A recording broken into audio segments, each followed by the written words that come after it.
Welcome. My name is Bob Tickleman, and I'm a Microsoft technical trainer, and I'm excited to be your guide for this AZ500 Microsoft Azure Security Technologies. This learning path is going to take a look at securing compute, storage, and database resources, and specifically, this module is going to be on planning and implementing advanced security for compute options. When we take a look at the compute options, there's a variety that fall into areas within Azure where we take a look at things like an IaaS, or infrastructure as a service, that traditional environment where you have virtual machines. And so we're going to take a look at a feature like Azure Bastion to be able to get in and manage that base infrastructure of servers. We're then going to also take a look at the different PaaS offerings, the platform as a service. I've mentioned in another recording a thing called an app service plan. We're going to introduce a feature in this delivery of a thing called an AKS, or Azure Kubernetes Solutions. So we'll take a look at the different PaaS and IaaS offerings and ways to secure them. So jumping in and taking a look at the security for those different compute options, we're going to start with, as we have with all these modules, looking at the MCSB, the Microsoft Cloud Security Benchmark, and the security controls that you can now implement across Windows Defender for Cloud. So really, we're taking a look at the security focus, and I'm going to introduce the technologies that then relates to the MCSB configurations that you can now centrally manage, control, and configure for your enterprise to make sure you've got things configured and deployed in a secure manner. So one of the things we want to take a look at is Azure Bastion. Now, you might have heard of terms in the past of a PA, a Privileged Access Workstation. Maybe you've heard of a thing called a jump box. These were all technologies that people use to gain access to managing some infrastructure. The PA, or Privileged Access Workstation, was an elevated device that you have to have an elevated account. When we took a look at identity protection, maybe you are an administrator, absolutely, but if you're just checking your email, you shouldn't be an administrator at that point in time. So maybe somebody calls up and says, I need you to fix something, Bob. So what you're going to now do is switch off of your regular device. You're going to switch over to the Privileged Access Workstation, which is a lockdown, secure device. Maybe it's got specific controls and specific applications, and everything else is locked down. And then you're going to make that request using the privileged identity management to elevate yourself up for a period of time. Maybe it's an automatic process, maybe it needs an approval to give you that elevated control feature to allow you to log on to the PA, and now you can start to manage services from that Privileged Access Workstation. Another way to do this was a jump box you might have heard of. They become a central location that people would RDP into to then be able to control, hopefully not the end devices, but to use that jump box to then make the leap forward to control the devices like your Exchange servers or SQL servers, a why to do that. What Azure Bastion does is provide that capability for the virtual machines that you might be running inside of Azure itself, and gives it a public endpoint. So whether you're on premises, you can do this through the portal. You can use a RDP piece of software to connect to it, but it's going to then expose the Azure Bastion resource. And for all intents and purposes, it's a virtual machine that we build, so it's a Microsoft configured device that is locked down. It is literally stripped down to the minimum requirements to be able for you to connect to it and communicate with the back-end resources. So it has some public-facing front end. You see that in that graphical component.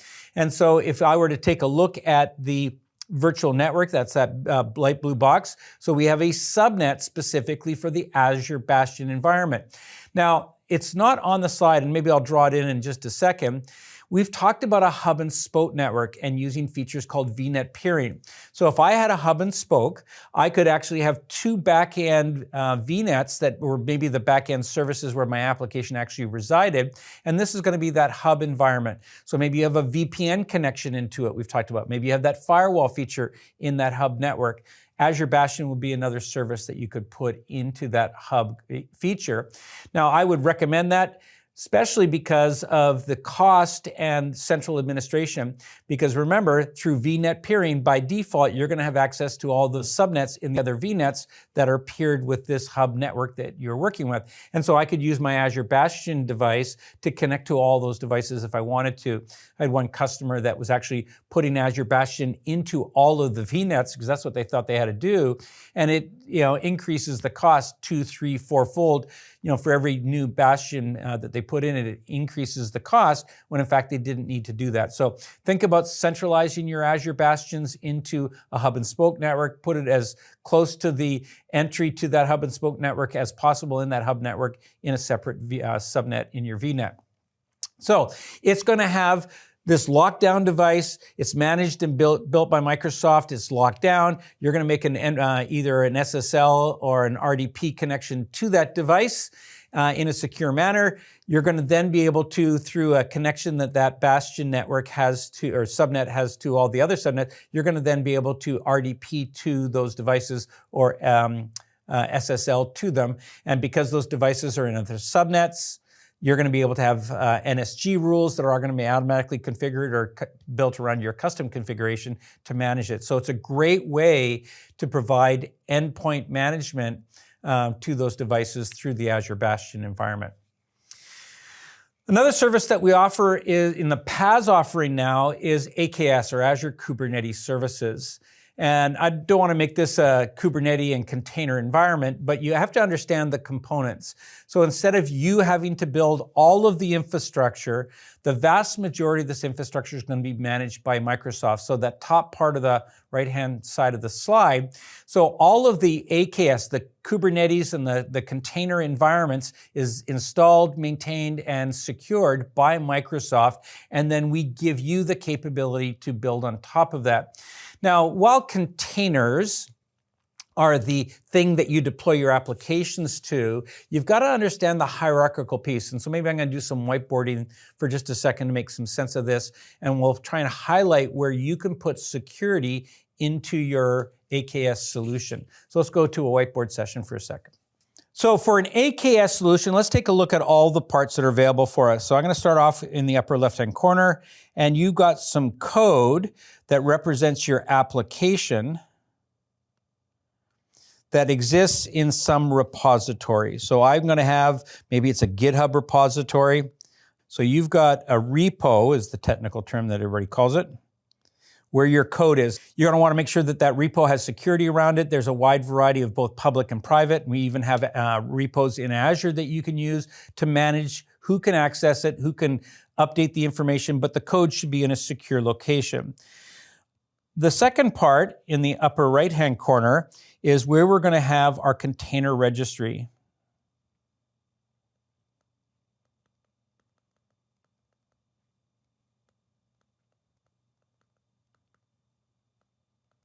A container registry is going to be a location where your base containers, the images of what those containers are going to look like, are going to be stored. And again, you want security around your container registry. There's a wide variety. Docker has them. There's publicly available ones. You might have one on premises. And we've got an Azure Container Registry feature inside of Azure as well that provides a central location, high availability. I would recommend, if you're not using it, to take a look at it. But now what you have is, and I'm going to draw them as different colors and sizes and shapes, but you can have different containers. You can have Linux containers. You can have Windows-based containers if they have that specific feature.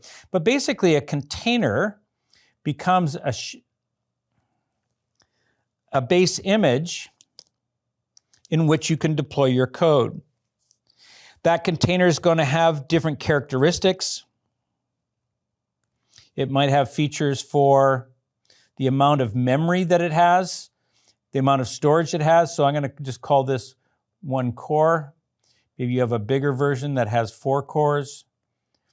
Maybe you've got containers that have some tools that have been installed in them and pre-configured. I'm going to draw that maybe as a different color.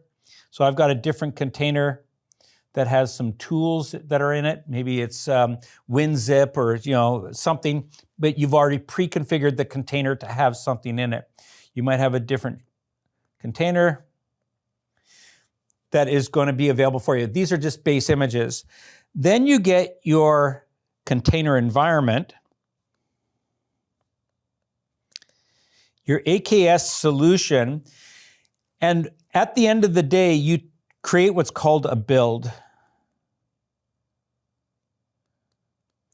And a build takes some code, it takes some image, and merges the two of them together. So you now have, in this case, I'm going to have a green container deployed on my AKS solution with my app in it running. And we're going to take a look at the security of that. Now that container, this green container with an app in it, exists in a thing called a pod. Most people don't talk about this. I'm not going to make it about AKS, but a pod can have one or more containers in it. So in fact, if I needed to, I could potentially have a build process that puts two containers into the same pod. Now that pod gets deployed to a thing called a node,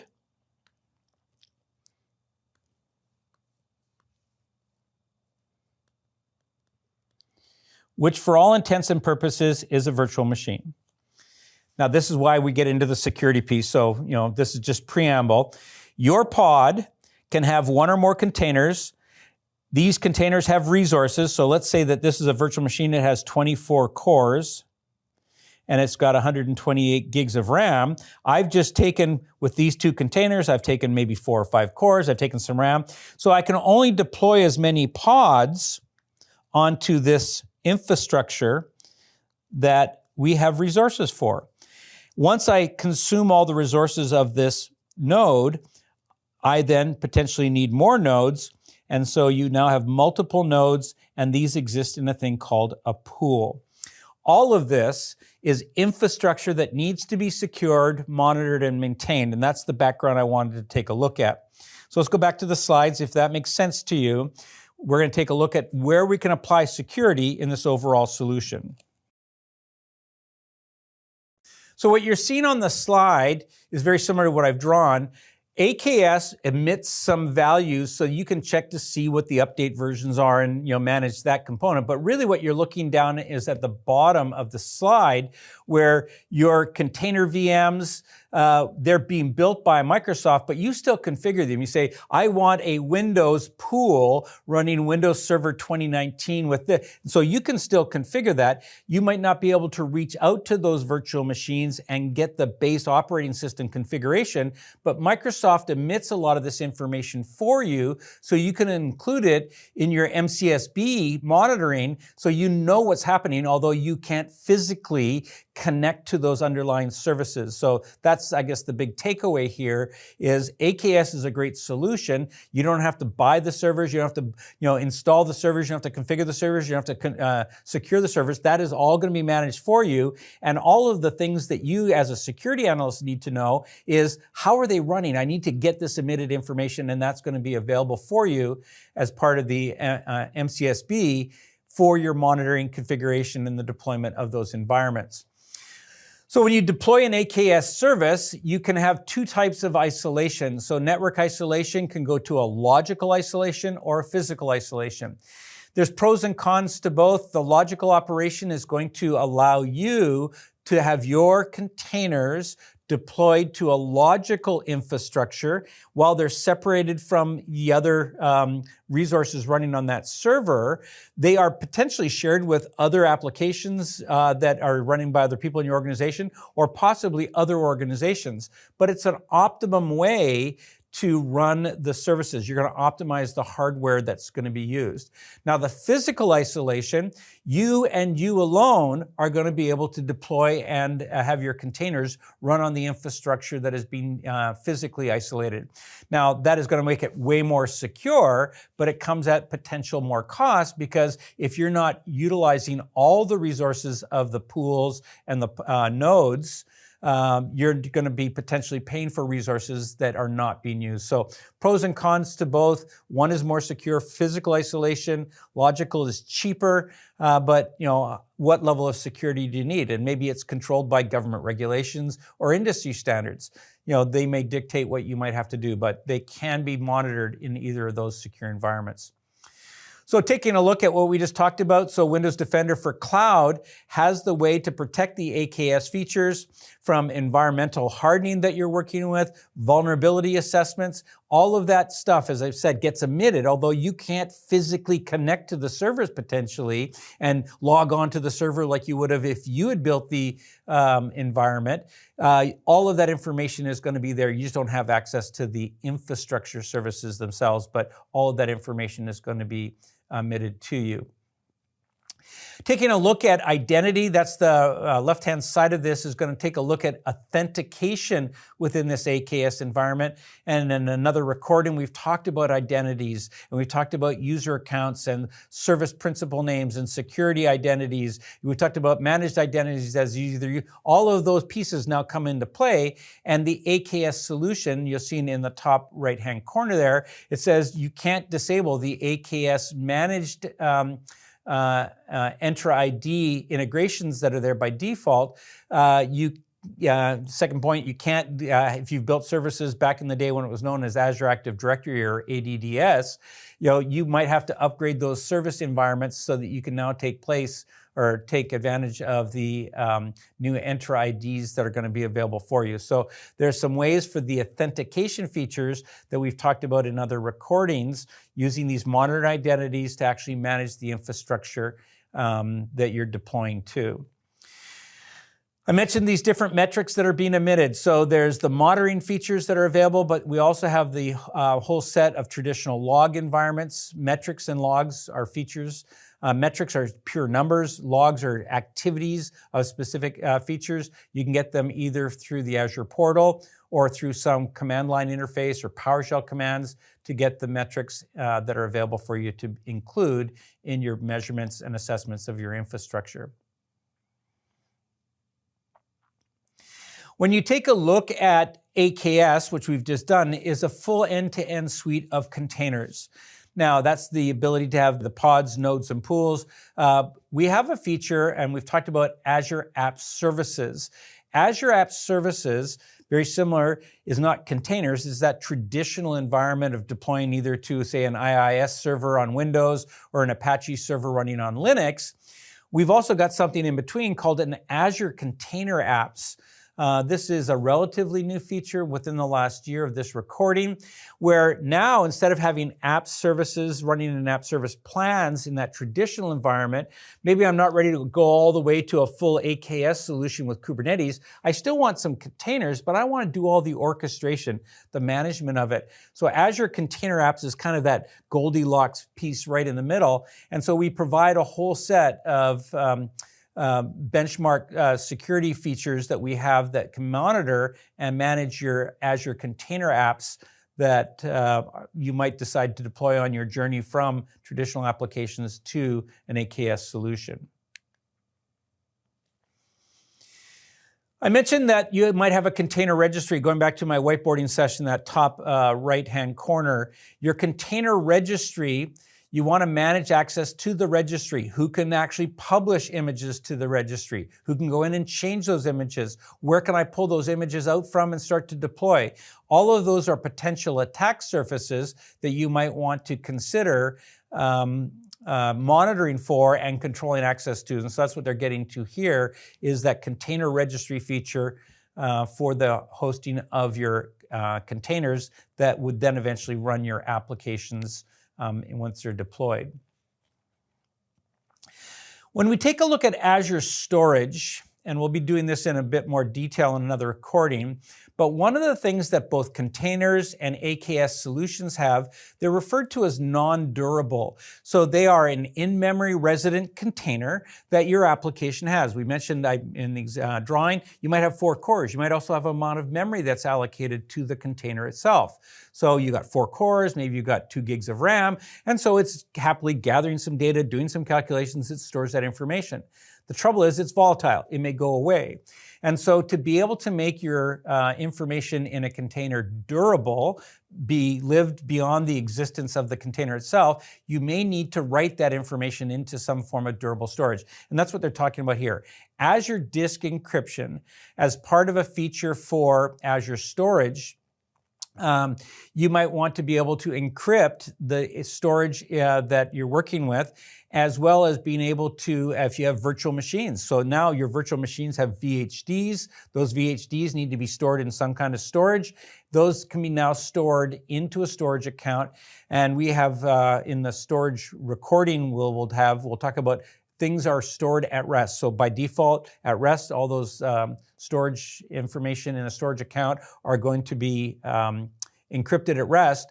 But now if you have them on a disk, you can now have disk level encryption as well. So this is just talking about a layered approach from the storage itself to actually using disk level storage. And then you can get into even higher levels of encryption actually at the file level if you wanted to. It's not part of this course, but configure that disk encryption for your Azure disks if you wanted to use ADE for the host and confidential disk encryption. As I said, if you had a disk that you wanted to attach to some other virtual machine or to maybe a container itself. We didn't talk too much about this, but API management, there's a feature, APIM, that allows you to now host APIs inside of Azure and have a gateway service that people can come to access your APIs, whether it be internal or publicly facing. Now, access to the API endpoints, we would have covered those kind of topics in the networking features in that recording when we take a look at either private access to or public access to a resource. You might want to consider those of accessing the API endpoints. But even within API management, there is a set of security that we can work with and measure for as part of the Microsoft Cloud Security Baselines or benchmarks. There's a thing called an API front end and back end, and so we can have controls throughout the entire API management process, accepting information into it, processing at the back end, and what we allow back out. So there's another component that we can have configurations for the overall security. So there we've taken a look at a variety of IaaS, infrastructure as a service, that traditional virtual machine management, as well as a variety of PaaS, platform as a service, whether it be the app service plans, the Azure container applications, and the AKS solutions, and the API management, to name 4, as ways to have hosted compute resources inside of Azure and how we can manage them. So that's it for this recording. I look forward to seeing you at another recording.